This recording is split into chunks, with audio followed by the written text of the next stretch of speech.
அதாவது ஒரு ஸ்கூல்ல வந்துட்டு 12th படிக்கிற பையனும் 10th படிக்கிற பொண்ணு, அந்த பொண்ணுக்கு வந்து சென்னையை சுத்தி பார்க்கணுங்கிறது ஒரு ஆசையா இருந்திருக்கு. என்ன கேள்வி கேட்டிருப்பேன்னு எனக்கு தெரியாது. வாடா நம்ம 2 பேரும் சேர்ந்து ஊரை விட்டு ஓடி போய் கெட்டு நாசமா போய் சீரழிவா. அம்மா கிட்ட வந்து ஸ்கூலுக்கு போறேன்னு சொல்லிட்டு வந்துடு அப்படின்னு சொல்லியிருக்கான்.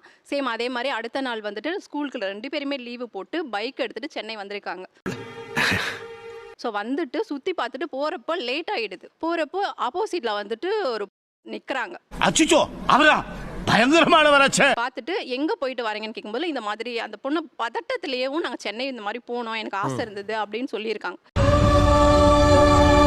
அந்த பையனை அடிச்சு நீ வீட்டுக்கு போடா, நான் அந்த பொண்ணை சேஃபா வீட்டுல விட்டுறேன்னு சொல்லியிருக்காரு. அந்த பொண்ணும் நம்பி ஏறி உட்காந்துருச்சு. சரி நம்ம வீட்டுக்கு தான் அனுப்புறானுங்களோன்னு நம்பி ஏறி உட்காந்து. ஆனா அவங்க போறப்பயே அந்த பொண்ணு மேல தப்பு தப்பா டச் பண்ணிருக்காங்க. அப்போ அந்த பொண்ணு சொல்லியிருக்கு, நீங்க இந்த மாதிரி பண்ணீங்கன்னா நான் இருந்து குதிச்சிடுவேன். ஆமாமா மோசமான உலகம். அவனுக்கு இன்னும் உச்சத்துல ஏறிடுச்சு. அவருக்கு உச்சத்துல ஏறவே பின்னாடி ஒரு பாலடைஞ்ச பங்களாவை கூட்டு போய் விடிய விடிய பண்ணிருக்கான். ஆனா அந்த பொண்ணு தைரியமா அவங்க அம்மா கிட்ட போய் சொல்லிடுச்சு எல்லாமே இந்த மாதிரி நடந்துருச்சு அப்படின்னு. காலையிலேயே அவங்க அம்மாவும் போலீஸ் ஸ்டேஷன் போய் கூட்டிட்டு போயிட்டு இந்த மாதிரி நடந்திருக்கு அரெஸ்ட் பண்ணிட்டாங்க. அப்பா அம்மா உங்க கூட இருக்கும்போதே அவங்கள புரிஞ்சுக்கங்க. ஆனா அங்க யாருக்கு பாதிப்பு? உன்னோட ஏஜுக்கு இந்த மாதிரி யோசிக்க கூடாது. பெத்தவங்க கிட்ட சொல்லு, உனக்கு சுத்தி பார்க்கணுமா பெத்தவங்க கிட்ட சொல்லு. அப்படி கேளுங்க அறிவு வரட்டும். உங்களுக்கு வந்து போலீஸ்கார் மேல வந்த கோவத்தை விட பொண்ணு மேல ஏன் கோவம் வருது? அப்படி கேளு. 15 வயசு பொண்ணு ஸ்கூலை கட்டடிச்சிட்டு ஒரு பையன் கூட போனது சரின்னு நீங்க சொல்றீங்களா? அது கண்டிப்பா தப்புதான். அடி கொக்க மக்கா.